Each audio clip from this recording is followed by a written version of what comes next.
Now, see, V's accounting year. What V's accounting year ends on 30th June 2014. Accounting year ending is what? 30th June. But actual stock was not taken till 8th of July. But actual stock was not taken till 8th July बेटा. इसका मतलब क्या हो गया? ये after वाला case हो गया. This is what? After, right? Year end के बाद का केस हो गया, तो ये आफ्टर का case. This is the case related to after वाला. आफ्टर मींस ईयर एंड के बाद भी आपने स्टॉक को कंसिडर नहीं किया है. That is what after. वही दिया ना, ईयर एंड के बाद. But actual stock was not taken till 8 July 2014. After का केस है, याद रखना. और आफ्टर के केस में क्या बोला है मैंने? आफ्टर आ गया मतलब ईयर एंड हो गया. ईयर एंड देखो 30 जून है, उसके बाद से लेके 8 जुलाई तक, बराबर है. तो ये कौन सा केस है? आफ्टर का केस. तो ऐसे केस में क्या बोला है मैंने? अगर परचेज हुआ, नॉर्मली परचेज क्या करते हो आप? ऐड. बट आफ्टर के केस में क्या करना है आपको? माइनस. याद रखो. सेल हुआ, सेल नॉर्मली क्या करते हो आप? माइनस. बट आफ्टर का केस होगा तो प्लस. अपोजिट हो जाएगा, पूरा अपोजिट. Okay, right? पूरा क्या हो जाएगा बेटा? अपोजिट. परचेज रिटर्न होता है, परचेज रिटर्न, तो नॉर्मली क्या करते हो आप? माइनस. बट इधर क्या करोगे? आफ्टर के केस में प्लस. सेल्स रिटर्न होगा, सेल्स रिटर्न मतलब आएगा, तो आएगा तो नॉर्मली क्या करते हो? स्टॉक ऐड करते हो. बट इस केस में क्या करना है आपको? यस, आफ्टर के केस में माइनस का. बस सिंपल, राइट? हाँ, लेकिन एक चीज हमेशा याद रखना, अगर क्वेश्चन में इनवॉइस बेसिस अगर कुछ भी दिया है, इनवॉइस बेसिस, तो उसमें हमेशा याद रखो, इनवॉइस बेसिस दिया है, समझो आपको बोला परचेज इनवॉइस बेसिस पे, परचेज का इनवॉइस बन गया, तो ऐसे टाइम पे सीधा नॉर्मल ही एज्यूम करना है. नॉर्मल जो हम करते हैं, परचेज हुआ तो. अभी देखो परचेज, ध्यान देना, अगर परचेज है तो इस केस में, आफ्टर के केस में परचेज क्या होता है? परचेज आफ्टर के केस में नॉर्मली देखो, समझने का पहले, नॉर्मली परचेज क्या करते हो आप? नॉर्मली परचेज आएगा तो स्टॉक बढ़ जाता है, तो नॉर्मली आप क्या करते हो? परचेज को प्लस. बट आफ्टर के केस में क्या करोगे? माइनस. याद रखना. लेकिन इफ अगर इनवॉइस बन गया है परचेज का, परचेज का इनवॉइस बन चुका है, क्या इनवॉइस अगर बन गया है 30 जून, मतलब आपका ईयर एंड तक उसका इनवॉइस बन चुका है, तो अगर इनवॉइस बन गया ना बेटा, तो कोई अपोजिट साइन नहीं लेने का, सीधा नॉर्मल केस आ जाएगा. अगर इनवॉइस रेडी है तो जैसे इधर इनवॉइस परचेज का, इधर इनवॉइस रेडी है ना, तो इनवॉइस रेडी है मतलब परचेज का इनवॉइस बन गया, मतलब स्टॉक बढ़ गया. That's it. तो ऐसे केस में आपको प्लस करना है, याद रखना. मतलब अगर इनवॉइस बेसिस आया, इनवॉइस बेसिस आया तो अपोजिट साइन लेने का नहीं, बराबर है? इनवॉइस बेसिस आया तो अपोजिट साइन का फंडा नहीं लेने का. ठीक है, याद रखना. इनवॉइस बेसिस आया ना अगर, तो इनवॉइस में परचेज हुआ तो प्लस करने का, सेल हुआ तो माइनस, चाहे वो कोई भी केस रहे. याद रखो. तो चलो, तो इधर क्या बोल रहा है? Stock was not taken till 8 July 2014 on which date it is valued at 29,700.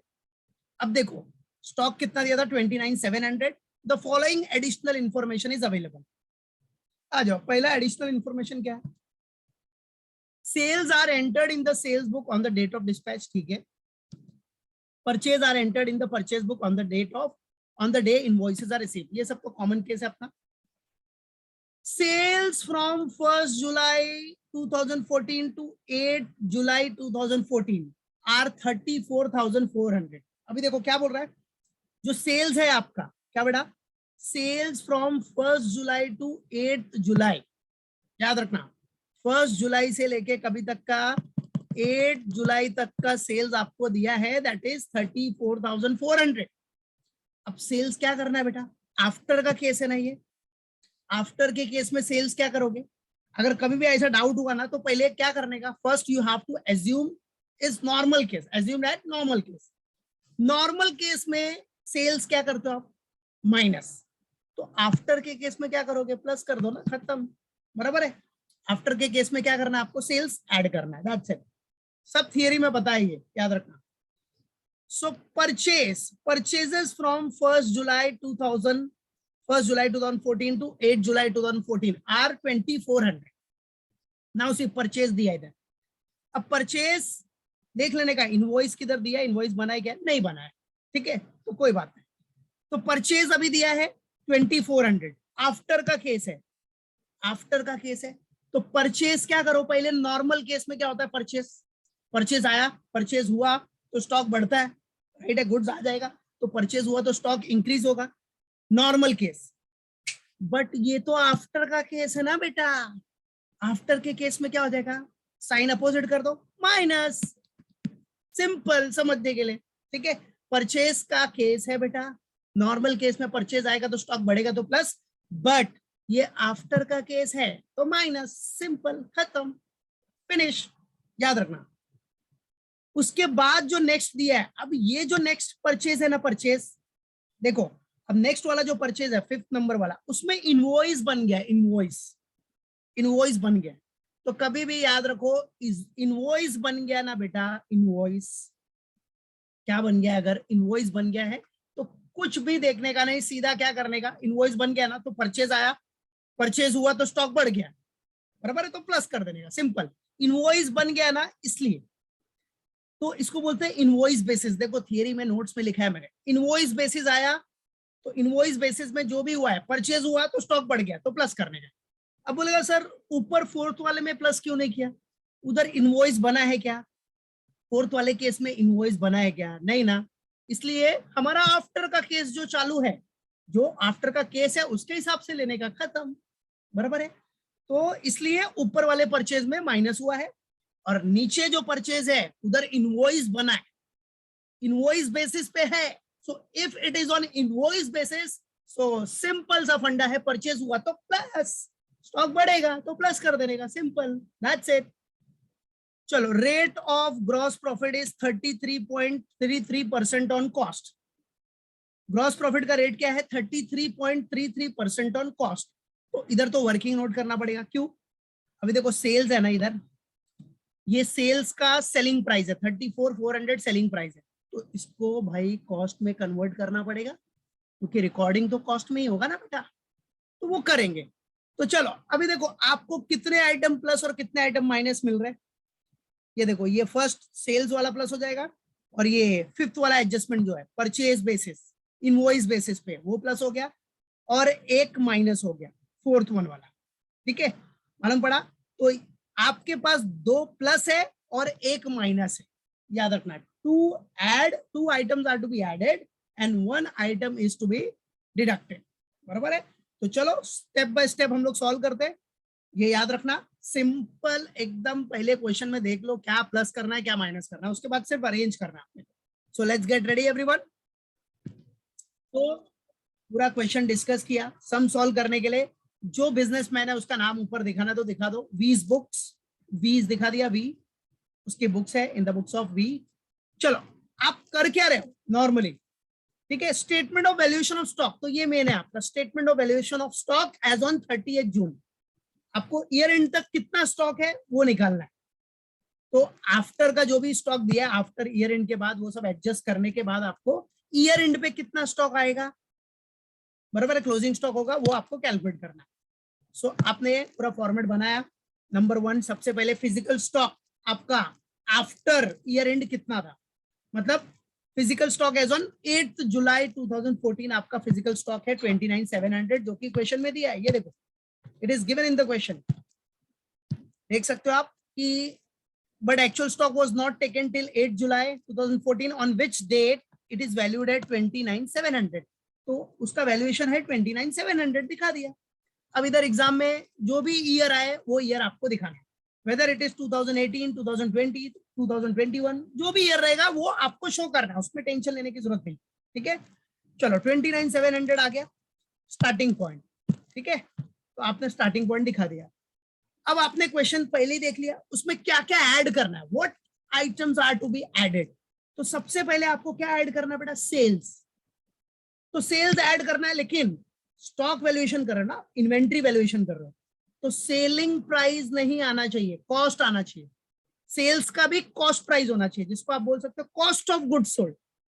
तो सेल्स है बट उसको एट कॉस्ट निकालना है, ठीक है। तो सेलिंग प्राइस आप देख सकते हो बेटा कितना है, सेलिंग प्राइस आपको 34,400, तो ये तो सेलिंग प्राइस है, तो इसको कॉस्ट में कन्वर्ट करो। कैसे करोगे कॉस्ट में कन्वर्ट? अरे भैया प्रॉफिट हटा दो, ये 34,400 में जितना प्रॉफिट है वो हटा दो साइड में, तो आपको कॉस्ट मिल जाएगा। तो अब ये निकालने के लिए, इसका कॉस्ट प्राइस निकालने के लिए क्या करोगे? ये दिख रहा है आपको, यूज करो rate of gross profit 33.33% on cost है, तो इसका वर्किंग नोट कर लेते हैं। तो देखो सी, अब वो सेल प्राइस को कॉस्ट में कन्वर्ट करने के लिए working note, simple working note, sales है, सेल्स एट कॉस्ट अपने को निकालना है।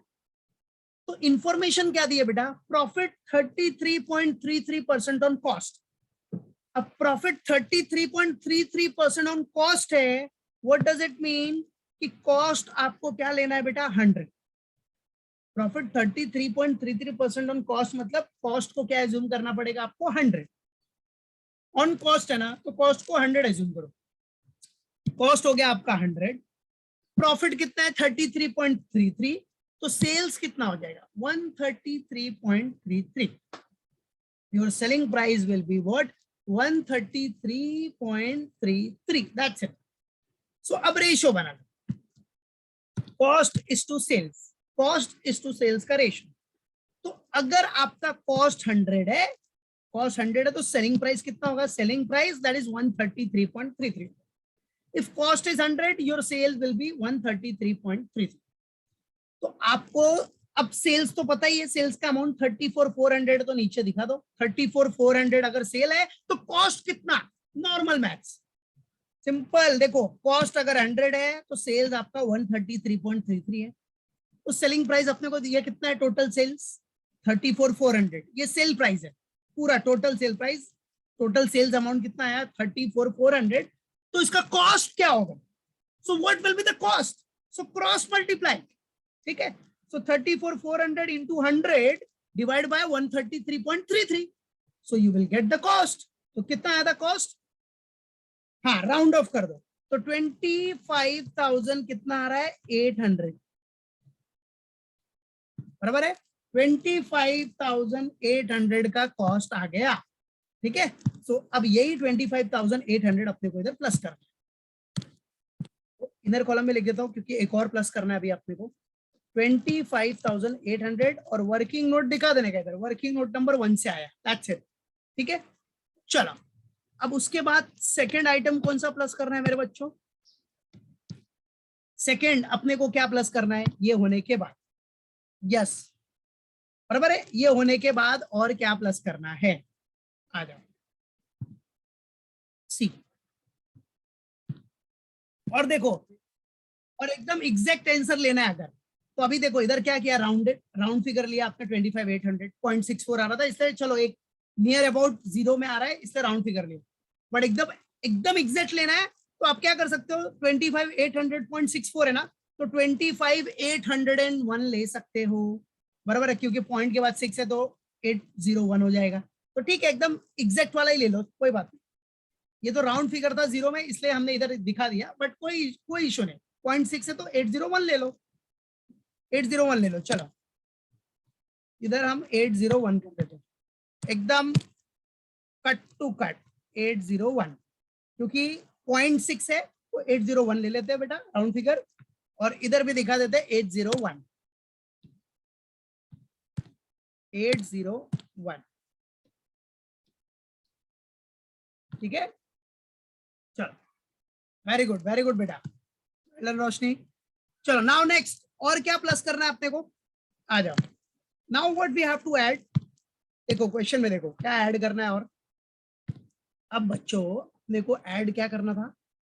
यस ये वाला परचेज जो इनवॉइस बेसिस पे, इनवॉइस बेसिस पे परचेज है तो कॉमन सी बात है, इनवॉइस बन गया तो परचेज अपना स्टॉक में ऐड हो जाएगा, सिंपल सा फंडा। इनवॉइस बन गया ना इनवॉइस बेसिस, तो उधर कोई टेंशन नहीं।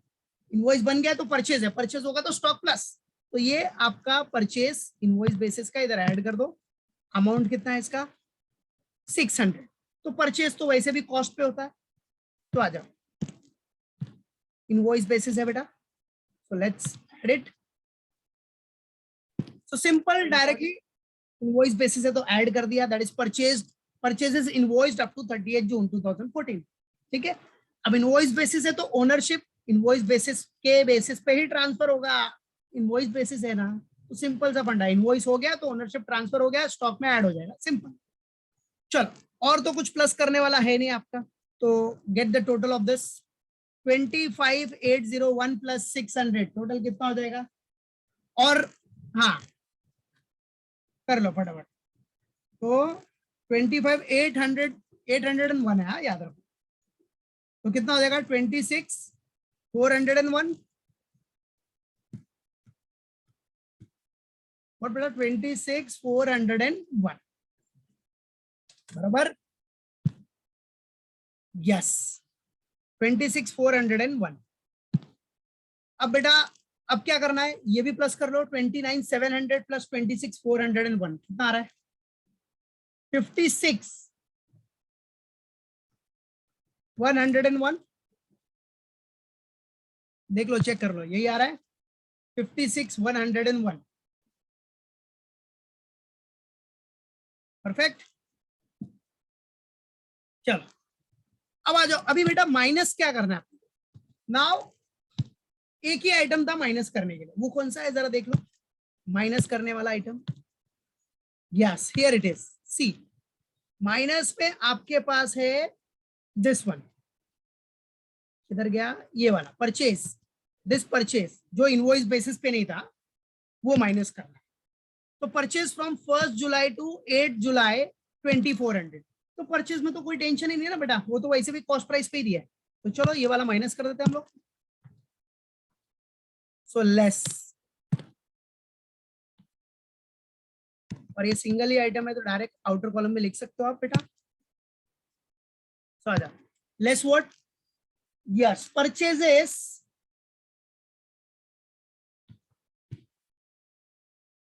Purchases from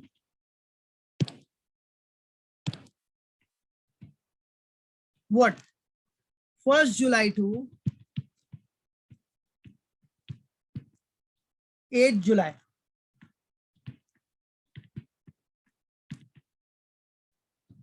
purchases from 1st July 2014 to 8 July 2014, single item है, ओनली 2400, तो डायरेक्ट दिखा दो आप 2400, और ये माइनस करना है तो ब्रैकेट में शो कर देते ताकि आपको समझ में आ जाए फटाक से कि माइनस करना, ठीक है।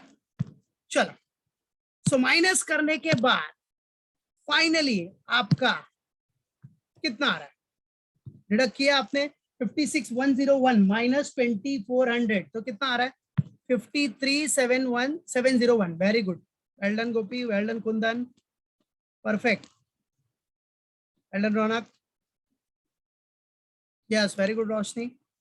सो 53,701 will be your answer. Yes, well done Raksha.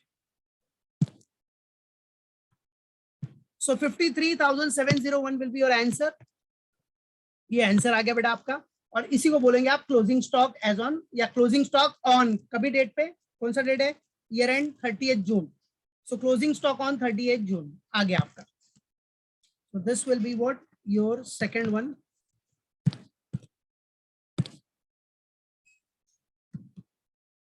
बराबर, क्या हो गया बेटा, ये क्लोजिंग स्टॉक।